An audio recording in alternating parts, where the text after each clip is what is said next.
कब्रिस्तान, उनकी खानका, उनकी मस्जिदें, उनकी जगह को छीना जा रहा है, उनको लूटने का प्रयास किया जा रहा है। दूसरी तरफ किट देके हमें बेवकूफ बनाने का प्रयास किया जा रहा है मुख्यमंत्री जी से कि वो कमजोरों की आवाज सुने और जो फैसला वो हर बार लेते हैं बदलने का, एक बार और वो फैसला ले ले तो शायद मुल्क के हालात बदल जाएं, देश में वो माहौल बनाया जाएगा जिससे भारतीय जनता पार्टी की राजनीति आगे बढ़ती रहेगी। ये एक सोची समझी साजिश है तो करने के लिए और अपना समर्थन देने के लिए यहाँ पहुंचा। प्यारे साथियों, इस मंच पर बहुत ही जिम्मेदार शख्सियतें बैठी हुई।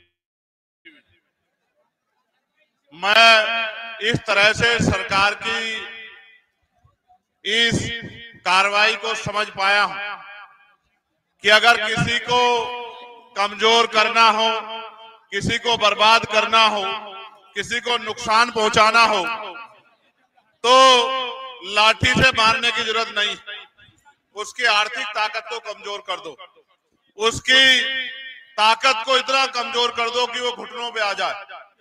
सरकार ने सोची समझी नियत से किया है। जिस दिन ये अमेंडमेंट बिल पार्लियामेंट में आया था उस दिन भी हमारी party Azad Samaj party Bhim army इसके विरोध में खड़ी थी और जब जेपीसी के मेंबर कहीं भी गए कमेटी के, चाहे बिहार आए हो, झारखंड आए गए हो, हमारी पार्टी के लोगों ने मेमोरेंडम देके अपना विरोध दर्ज कराया था। और अब जब सार्वजनिक रूप से चर्चाएं होने लगी हैं तो हम सार्वजनिक रूप से भी मंच से इस बात का ऐलान करते हैं कि हम इसका विरोध करते हैं। उसका एक कारण भी, हम संविधान को मानने वाले लोग और संविधान ने हर धर्म को धार्मिक आजादी दी है। आर्टिकल 24, 25, 26, आर्टिकल 14, 15, 16, 17, 18, 19 वो लोगों को प्रोटेक्ट करता है, ताकत देता है, उनको अवसर देता है विरोध करने का, आगे बढ़ने का, तरक्की करने का, अपने अधिकारों का संरक्षण करने का। लेकिन इस सरकार की नीयत ठीक नहीं है। कल मुझसे कोई पत्रकार ये कह रहा था कि मोदी जी ने सौगात दी है, ईद पे किट दे रहे, तो मैंने उनसे कहा सियासत इस कदर लोगों पर एहसान करती है, पहले आंखें छीन लेती है फिर चश्मे दान करती है। एक तरफ वक्त के इस अमेंडमेंट को लाके मुसलमानों से उनकी कब्रिस्तान, उनकी खानका, उनकी मस्जिदें, उनकी जगह को छीना जा रहा है, उनको लूटने का प्रयास किया जा रहा है।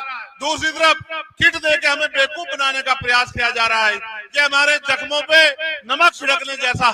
हम इनकी बातों में नहीं आएंगे। हमें संविधान ने प्रोटेक्शन का अधिकार दिया है, प्रोटेस्ट का अधिकार दिया है।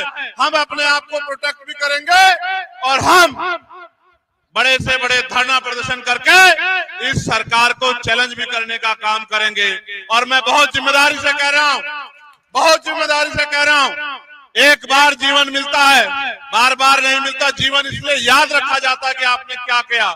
इतिहास याद रखेगा जब देश में कमजोर लोगों पे जुल्म किया जा रहा था, कौन किस तरफ खड़ा था। मैं यहाँ से खड़ा होकर कह रहा हूँ बिहार के मुख्यमंत्री जी से कि वो कमजोरों की आवाज सुने और जो फैसला वो हर बार लेते हैं बदलने का, एक बार और वो फैसला ले ले तो शायद मुल्क के हालात बदल जाएं।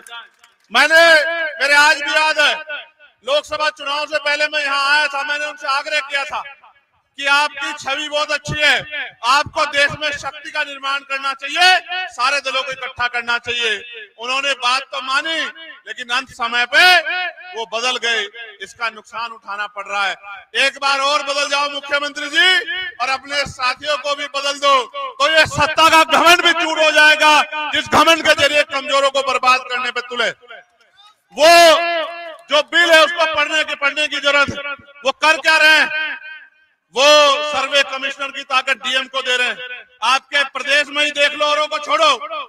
आपके प्रदेश में डीएम वो लगा है जो मुख्यमंत्री की बात को मानता है, जो मुख्यमंत्री के गलत को भी सही मानता है और जो मुख्यमंत्री कहता है उसको मानता है।